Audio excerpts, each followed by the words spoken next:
नमस्कार, AB star news देख रहे हैं आप और मैं हूं आपके साथ सोहन सिंह। वक्त हो चला है हमारी देवभूमि का, जिसमें बात करेंगे उत्तराखंड की तमाम अहम खबरों की। शुरुआत करेंगे उत्तराखंड में मोदी सरकार की अहम योजना प्रधानमंत्री ग्राम सड़क योजना से जुड़ी खबर के साथ में। दरअसल उत्तराखंड के पहाड़ों में सड़कों का जाल बिछ चुका है। सरकार की कोशिश ये है कि उत्तराखंड के दूरस्थ गांवों तक सड़क पहुंच सके, ताकि जो परेशानियां लोगों को होती हैं उन परेशानियों का सामना लोगों को ना करना पड़े। मुख्यमंत्री पुष्कर सिंह धामी ने भी प्रधानमंत्री ग्राम सड़क योजना के तहत जिस तरह से सड़कों का निर्माण हो रहा है, इसके लिए प्रधानमंत्री नरेंद्र मोदी का आभार व्यक्त किया है। तो उत्तराखंड में केंद्र सरकार सड़कों का निर्माण करवाने के लिए महत्वपूर्ण योजना चला रही है, जिसके जरिए उत्तराखंड के पहाड़ी क्षेत्रों में सड़कों का जाल बिछाया जा रहा है। जानकारी के मुताबिक केंद्र और राज्य सरकार की ओर से सड़क निर्माण की रूपरेखा तैयार की गई है। बताया जा रहा है कि जल्द ही रोपवे का कार्य भी शुरू हो जाएगा। इस योजना को लेकर उत्तराखंड के मुख्यमंत्री ने देश के प्रधानमंत्री नरेंद्र मोदी का धन्यवाद दिया और साथ ही चारधाम यात्रा को लेकर मुख्यमंत्री ने कहा कि हमारा उद्देश्य है बाहर से आने वाले यात्री सकुशल चारधाम यात्रा कर सकें।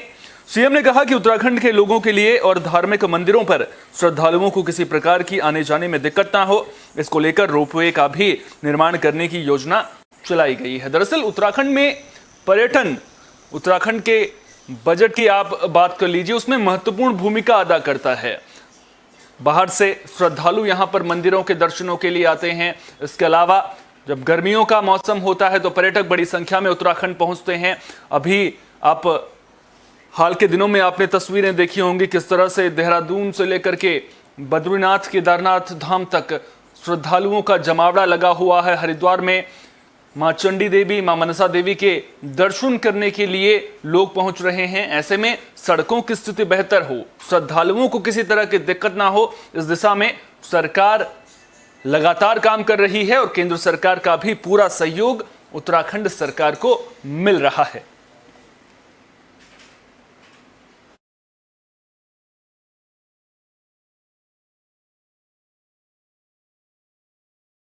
मोदी जी का धन्यवाद करना चाहता हूं कि वो पहले भारतमाला लेकर आए। भारतमाला परियोजना, जिस परियोजना में उत्तराखंड राज्य को सर्वाधिक लाभ मिला है। इस योजना के माध्यम से उत्तराखंड के एक कोने से सुदूरवर्ती दूसरे कोनों को जोड़ने का काम हुआ है। एक रोडों का जाल बिछा है, हर क्षेत्र में सड़कें पहुंची हैं, सीमांत क्षेत्रों तक सड़कें पहुंची हैं। अब पर्वतमाला के माध्यम से जो इस बार भारत सरकार ने पर्वतमाला योजना जो प्रारंभ की है, उस योजना का सर्वाधिक लाभ उत्तराखंड को होने वाला है। ऐसे बहुत सारे स्थान जो देव स्थान हैं, हमारे धार्मिक स्थान हैं, बहुत सारे जो पर्यटन के स्थान हैं, उन सभी स्थानों पर हम रोपवे को प्रस्तावित कर रहे हैं और भारत सरकार के सहयोग से उन सभी स्थानों पर आगे आने वाले समय में हमारे रोपवे स्थापित होगा, जिससे लोग अपनी धार्मिक इच्छा, अपनी पर्यटन की यात्रा अच्छे प्रकार से संपन्न कर पाएंगे।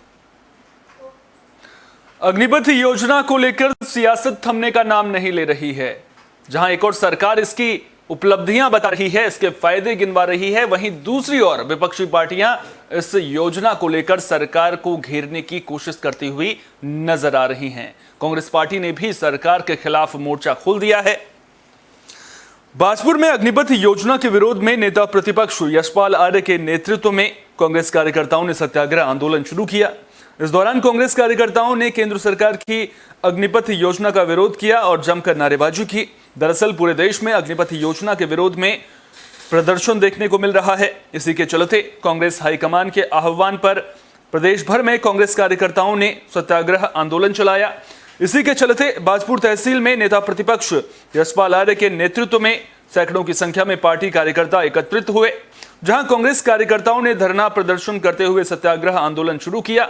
इस दौरान नेता प्रतिपक्ष यशपाल आर्य ने केंद्र की बीजेपी सरकार पर युवाओं के भविष्य के साथ खिलवाड़ करने का आरोप लगाया। उन्होंने कहा कि कठिन परिश्रम करने के बाद युवा देश की सुरक्षा करने के लिए सेना में भर्ती होते हैं, लेकिन केंद्र सरकार युवाओं के परिश्रम पर पानी फेरने का काम कर रही है, जिसको देश का युवा किसी भी कीमत पर बर्दाश्त नहीं करेगा। तो प्रदर्शन खूब देखने को मिल रहा है, सियासत भी खूब देखने को मिल रही है। सवाल ये कि क्या युवाओं के कंधों पर बंदूक रखकर सियासी रोटियां सेकने की कोशिश की जा रही है? सवाल ये कि कब तक युवाओं को, इससे पहले हमने देखा था किसानों को इनको राजनीति का मोहरा बनाया जाता रहेगा, क्योंकि वो तस्वीरें भी हमने देखी हैं जब युवा इस योजना को अच्छी बता रहे हैं, साफ तौर पर कह रहे हैं कि ये योजना उनके भविष्य के लिए अच्छी है, सेना में भर्ती हो सकें, इसके लिए तैयारी करते हुए भी युवा नजर आ रहे हैं। दूसरी ओर हमने वो तस्वीरें भी देखी हैं जब पत्थरबाजी, हिंसा खूब हुई है। कुल मिलाकर सियासत लगातार जारी है। देखना दिलचस्प होगा कि आने वाले दिनों में अग्निपथ योजना को लेकर सियासत और कितनी परवान चढ़ती है।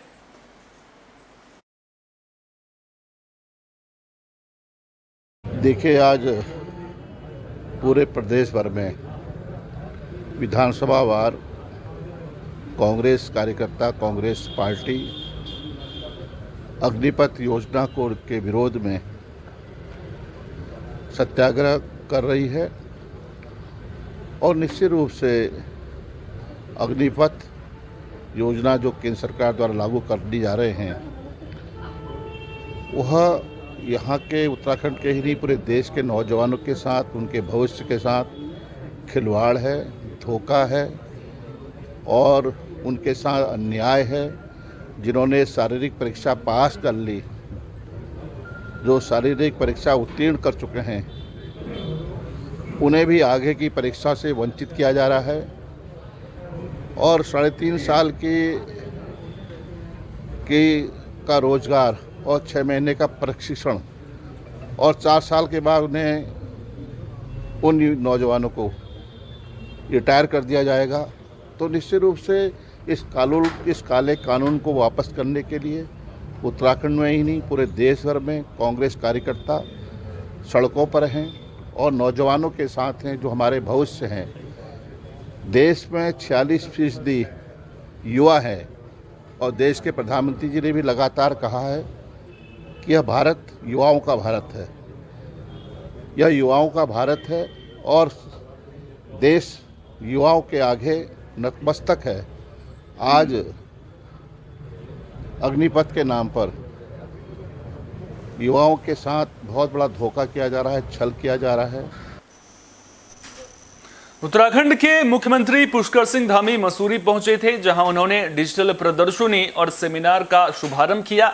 इस दौरान उन्होंने कहा कि युवा देश का भविष्य है, इसलिए युवा देश और राज्य के विकास में सहयोग अदा करें और देश और राज्य को विकास के पथ पर आगे बढ़ाने का काम करें।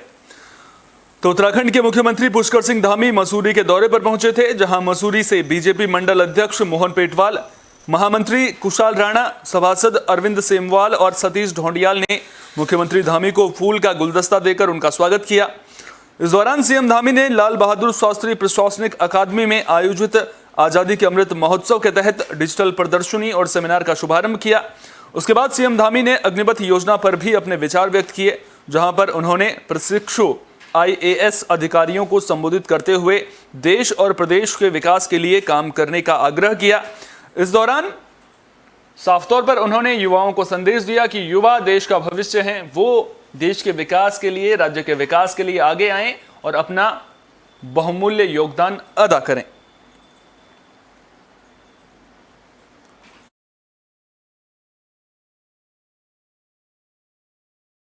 आजादी का अमृत महोत्सव हमारे देश के यशस्वी प्रधानमंत्री मोदी जी के नेतृत्व में हर क्षेत्र में मनाया जा रहा है और जहां पर हमारे ये IAS प्रशिक्षु हैं, इनको भी जो है आगे जो है मिशन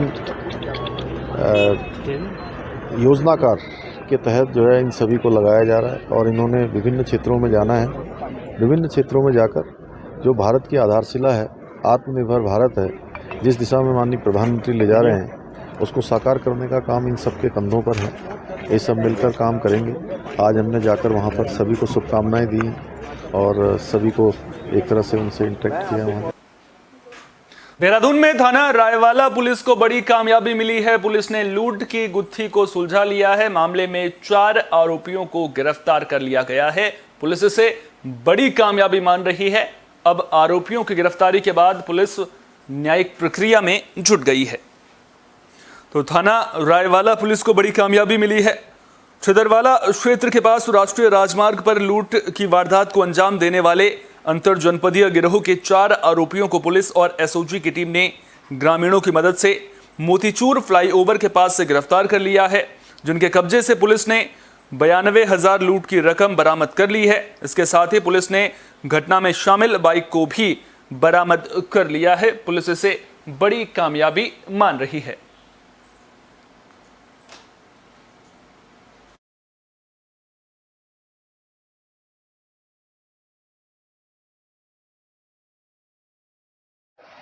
एसओ रायवाला है, उनके नेतृत्व में टीम का गठन किया गया और लगातार मुखबिरों के माध्यम से, सीसीटीवी के माध्यम से और अन्य माध्यम से हमने फिर सुराग लगाए तो हमको ये 4 अभियुक्त मिले। चारों अभियुक्त ये हरिद्वार के रहने वाले हैं और इनको फिर गिरफ्तार किया।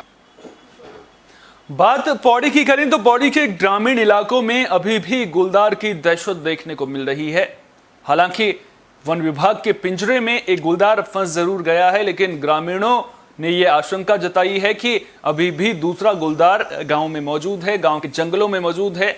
लिहाजा किसी भी तरह की मानव क्षति ना हो, इसके लिए वन विभाग से मदद की गुहार भी लगाई गई है। लेकिन अभी हम आपको जो तस्वीरें दिखा रहे हैं उनमें आप देख सकते हैं किस तरह से एक गुलदार वन विभाग के पिंजरे में कैद हो गया है और ये तस्वीरें ग्रामीणों को सुकून तो प्रदान कर रही हैं, लेकिन कुछ ग्रामीणों का यह कहना है कि अभी भी गुलदार की आहट गांव के आसपास के इलाकों में सुनाई दे रही है। कई ग्रामीणों ने एक दूसरा गुलदार देखने की बात भी कही है।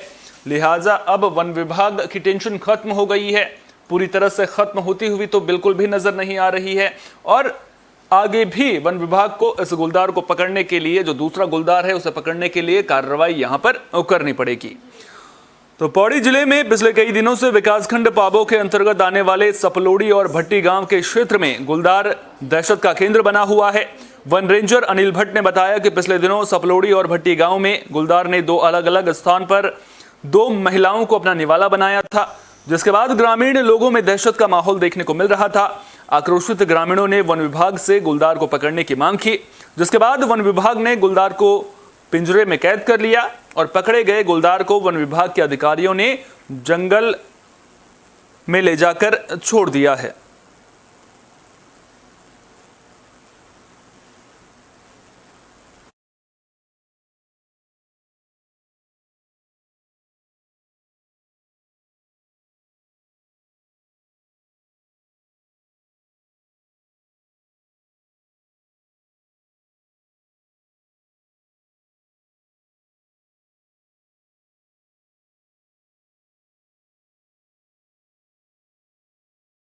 देखिए, आज सुबह 4:30 बजे स्टाफ और ग्रामवासियों द्वारा सूचना दी गई कि ग्वाड़ीगाड़ भट्टी गांव में जो हम लोगों ने ग्रामवासियों और माननीय जनप्रतिनिधियों के अनुरोध पर वहाँ पिंजरा लगाया गया था कि एक गुलदार ट्रैप हुआ है, उसको तत्काल हम लोग जो है उसे रेस्क्यू करके अपने रेंज ऑफिस में ले आए हैं और अभी पूर्णतः जो प्रथम दृष्टया गुलदार पूर्णतः स्वस्थ है और अभी इसका जो है स्वास्थ्य परीक्षण जो है वेटरनरी के द्वारा किया जाएगा। उनको मैंने पत्र भेज दिया है। गांव की जहां तक बात है कि 3-4 स्क्वायर किलोमीटर पर ये 3-4 गांव बसे हुए हैं, सपलोड़ी, सरना, भट्टी गांव, कुलमोरी। यहाँ पर कुछ गुलदार की गतिविधियां अधिक देखी जा रही हैं और ग्रामवासियों का इसके बाद भी कहना ये है कि अभी गुलदारों की वहां पर प्रेजेंस है। तो मैंने उनसे अनुरोध किया है कि अगर आप लोगों को पिंजरे वहां पर यथावत रखने हैं तो उसका पुनः प्रस्ताव हमारे पास भेज। बात उधम सिंह नगर की करें तो उधम सिंह नगर में ग्रामीणों में आक्रोश देखने को मिल रहा है। दरअसल ग्रामीणों में आक्रोश इस बात को लेकर है कि जो खनन किया गया है वो नियम के मुताबिक नहीं किया गया है, जिसकी वजह से हादसे का डर आगे भी बना हुआ है। तो उधम सिंह नगर के सीमांतु खटीमा से सटे खेतल ठंडा खाम में प्रशासन ने आबादी के बीच नियम के विरुद्ध खनन किए हैं।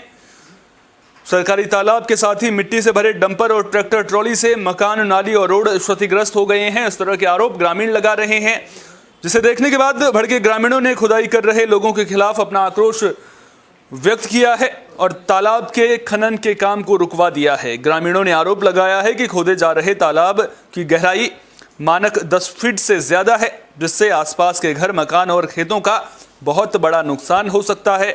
ग्रामीणों ने कहा कि तालाब की मिट्टी डंपर और ट्रैक्टर ट्रॉली से गांव से बाहर ले जाया जा रहा है, जबकि उस मिट्टी से तालाब का बांध बनाना चाहिए।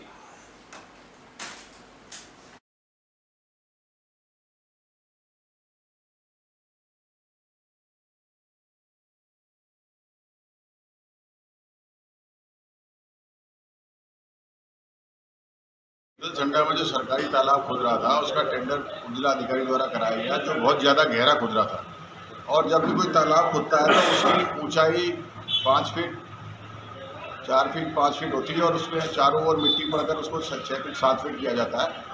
वो 10 फीट से ज़्यादा उन्होंने खोद दिया था। तो सारे ग्रामीणों में आक्रोश था। मैं गया था, मैंने जिला अधिकारी और जिलाधिकारी से बातचीत करी है, तो उसको भरवा कर जो प्रॉपर तालाब होता है वो उसमें क्या करवाया जाएगा। ये बात उन्होंने दूरसंचार के माध्यम से मेरी बातचीत हुई है जिलाधिकारी से, तो वहाँ पर ग्रामीणों की और उनकी बातचीत हुई है। पटवारी को वहाँ भेजा है और जिलाधिकारी ने, तो फिर पटवारी गया है तो ग्रामीणों की बातचीत कराई है, जैसे नियम के अनुसार इसको बोला जाए।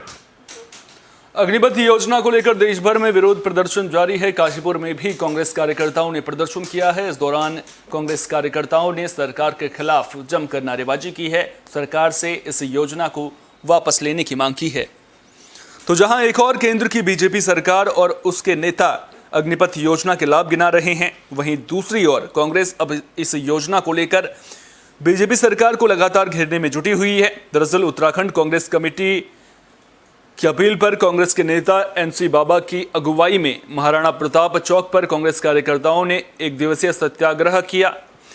कांग्रेसी नेता श्रीमती मुक्ता सिंह ने कहा कि देश में जिस तरह से हिटलरशाही सरकार चल रही है उसको आम जनता से कोई लेना देना नहीं है, चाहे वो नोटबंदी हो या जीएसटी। इन कानूनों से सरकार ने सिर्फ जनता को लूटने का काम किया है।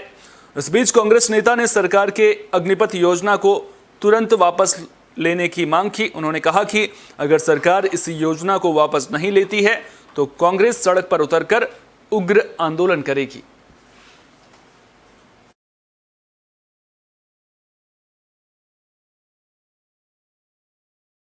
जैसा कि आप सभी को ये विदित है कि केंद्र सरकार द्वारा मोदी सरकार जो थी उसने प्रतिवर्ष 2 करोड़ रोजगार हमारे युवाओं को देने का वादा किया। आज आप देख रहे हैं 8 साल व्यतीत हो चुके हैं, लेकिन सारे के सारे युवा आज सड़कों पर हैं। पुलिस के द्वारा उनका उत्पीड़न हो रहा है, अत्याचार उनके ऊपर हो रहा है, मरने के लिए परेशान है। आज पूरे देश में त्राही त्राही मची हुई है और देश का युवा आज बुरी तरह परेशान है। ऐसी निकम्मी, झूठी और जुमलेबाज सरकार ने जिस प्रकार से युवाओं को ठगा है, हम उन ठगे हुए युवाओं के साथ, जिन युवाओं के ऊपर अत्याचार हो रहा है, पूरी कांग्रेस पार्टी युवाओं के साथ कंधे से कंधा मिलाकर खड़ी है और सरकार की इस नीति का हम पुरजोर विरोध करते हैं। किसी भी कीमत पर अग्निपथ लागू नहीं होने देंगे। सत्याग्रह कर रहे हैं, हाँ, इसलिए है जो इस हिसाब से लॉन्च किया है वो तरीका गलत है। दूसरी चीज़, बच्चों को सोचा गया है 16 साल के लड़के को और 21 साल का उसको छोड़ कहाँ जाएगा, वो क्या करेगा? कोई तरीका नहीं होगा देश बढ़ाने का। इसके लिए हम क्या कर सकते हैं? कांग्रेस पार्टी सत्याग्रह कर रही है और पॉलिसी लॉन्च कर रही है। वो कमेटियाँ बनाते हैं, पार्लियामेंट्री कमेटी बनाते हैं, बहुत सी कमेटी बनाते हैं, डिसाइड करते हैं, अपने हिसाब से लॉन्च करते हैं। ये क्या है, एकदम से आप उठे और आपकी पॉलिसी बच्चों को पॉलिसी खराब हो रहा है। कोई तरीका उसे निकालने के लिए गलत है। इसके बाद कांग्रेस का अगला कदम क्या रहेगा? एक तरीका होगा पॉलिसी के बाद पॉलिसी लॉन्च करते जाने या सब कोई फायदा नहीं होगा। ये लॉन्च करते नहीं लेते तो 4 साल बाद आप देखिएगा क्या करेंगे किसान के बच्चे। बेरोजगारी की पैसे की परेशानी है, क्या करेंगे? उनको सोचना पड़ेगा, पूरे देश को फर्क पड़ेगा इससे। बात उत्तरकाशी की भी कर लेते हैं। दरअसल उत्तरकाशी में आज उत्सव सा नजारा देखने को मिला है। दरअसल मौका था डबरकोट कुठार मोटर मार्ग का भूमि पूजन का, जहां जो स्थानीय विधायक हैं वो यहां पर पहुंचे थे। उन्होंने इस मोटर मार्ग का भूमि पूजन किया। इस दौरान उत्सव सा नजारा देखने को मिला है।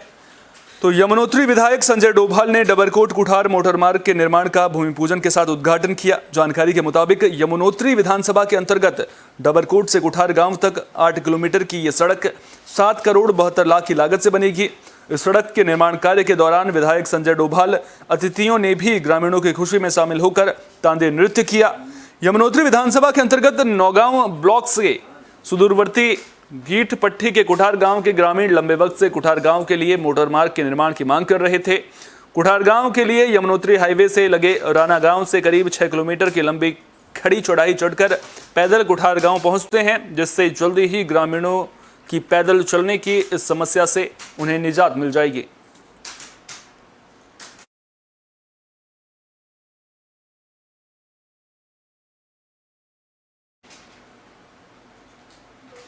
उत्तराखंड में पर्यटन सीजन चल रहा है। पर्यटन सीजन में बड़ी संख्या में श्रद्धालु और पर्यटक यहां पहुंच रहे हैं, लेकिन ये पर्यटन सीजन स्थानीय प्रशासन के लिए मुसीबत का सबब बनता हुआ भी नजर आ रहा है। वो इसलिए क्योंकि शहर के कई हिस्सों में जाम की स्थिति बनती हुई नजर आ रही है।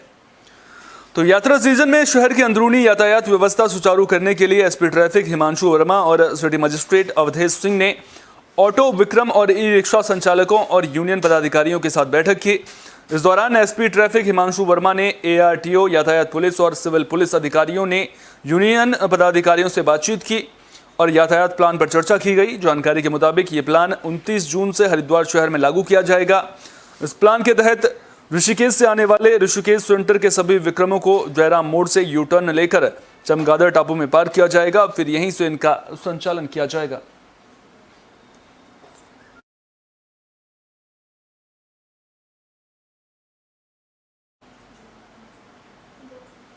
दिल्ली सरकार ने उत्तराखंड सरकार को चिट्ठी लिखी है। साफ तौर पर कहा है कि अब उत्तराखंड परिवहन की 200 बसें 1 अक्टूबर से दिल्ली में एंट्री नहीं कर सकेंगी। दरअसल 1 अक्टूबर के बाद दिल्ली में केवल BS6 वाहनों को ही इजाजत मिलेगी, इन्हें ही यहां पर एंट्री मिलेगी। अब साफ तौर पर चिट्ठी भी लिख दी गई है, जिसमें साफ तौर पर यह कहा गया है कि जो उत्तराखंड परिवहन की 200 बसें हैं, उन्हें दिल्ली में एंट्री नहीं दी जाएगी। तो उत्तराखंड से दिल्ली जाने वाली 250 रोडवेज में से 200 बसों पर 1 अक्टूबर से ब्रेक लग जाएगा। जानकारी के मुताबिक दिल्ली सरकार ने सिर्फ BS6 बसों को ही एंट्री देने का पत्र भेजा है।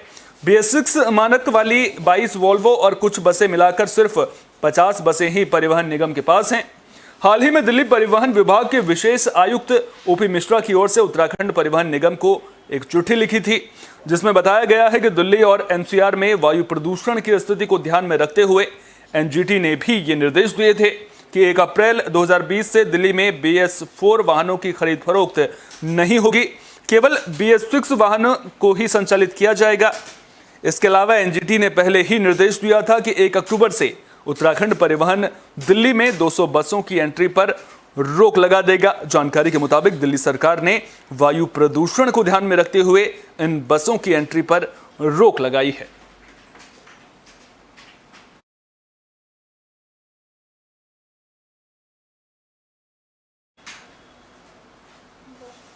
रुड़की में बदमाश बेखौफ नजर आ रहे हैं। आपराधिक वारदातों पर अंकुश लगने का नाम नहीं ले रहा है।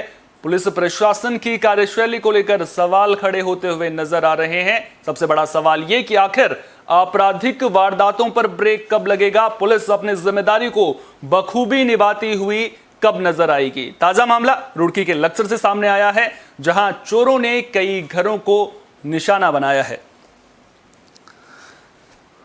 तो रुड़की में लगातार बढ़ रही आपराधिक वारदातों से पूरा हरिद्वार दहल उठा है और इन आपराधिक घटनाओं ने हरिद्वार पुलिस की नींद उड़ाकर रख दी है। जानकारी के मुताबिक चोर गिरोह ने एक ही रात में रायसी और नगला खिताब गांव के 5 लोगों के घरों से नगदी और जेवरात समेत 70 लाख से अधिक की चोरी की वारदात को अंजाम दिया है। इस घटना के बाद से ग्रामीणों में सनसनी फैल गई है। वहीं घटना की सूचना पाकर पुलिस महकमे में भी हड़कंप मच गया है।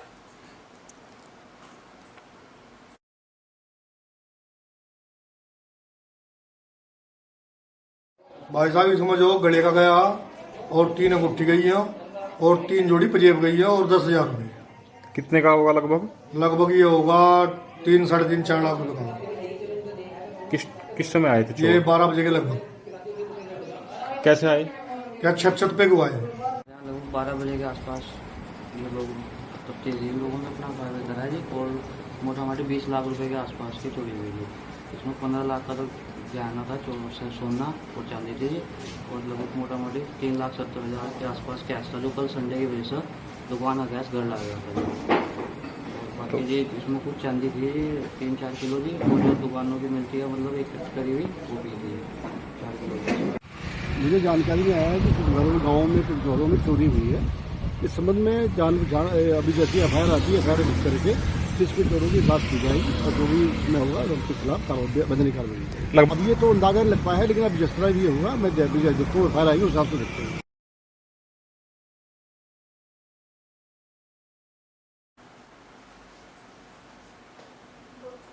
वहीं श्रीनगर गढ़वाल में रफ्तार का कहर देखने को मिला है। दरअसल एक तेज रफ्तार कार ने 3 लोगों को अपनी चपेट में ले लिया। इस हादसे में एक महिला की मौत हो गई है, जबकि 2 लोग घायल बताए जा रहे हैं, जिन्हें इलाज के लिए अस्पताल में भर्ती किया गया है।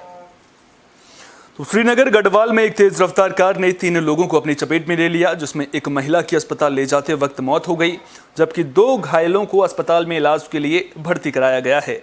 जानकारी के मुताबिक पुलिस ने आरोपी ड्राइवर को गिरफ्तार कर लिया है और पुलिस मामले की जांच कर रही है।